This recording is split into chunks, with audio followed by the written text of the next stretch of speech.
mapapansin nyo, pintados din to. Okay. Siya din may gawa niya. Kasalanan niya rin yan. Actually, yun din yung gusto kong tanong. Ano?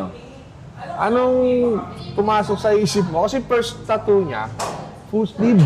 Ang project, Hindi mo inunti-unti, ano? full sleeve na... Yan, testing lang muna, patry muna kasi baka Masakit. Ganun. Hindi. Alam ko nang masakit yun eh. Alam mo na masakit. Pero Hindi noon ganyan, pa, hindi naman siya nagsinungaling sa'yo. Medyo. Itong pinakahuli na hindi ako kinabahan talaga. Ah. Hindi ka ba nagtataka bakit wala akong tattoo artist? O, di ba nga? Baka may nakatago. Wala. Yan yung bakit ka? Bakit nga ba? Masakit eh. Pero hindi pa tapos. Kasi, Ay, Pero ito talaga umiyak ako. yan. Sakit. Bago lang to eh. Pero ito, totoo, umiyak ka. Sakit na, boss. Eh, vitamins ka dyan.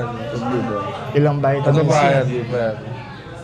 Ah, okay. So, buo talaga Mga siya. part pa yan na unfinished pa, pero on process. Gawa pa. Lord, sana matapos na namin, Lord. Ganun na lang. Kukulayan pa ba yan? Yung mga ano lang. Ano na, yung mga... Bits lang, bits and pieces lang.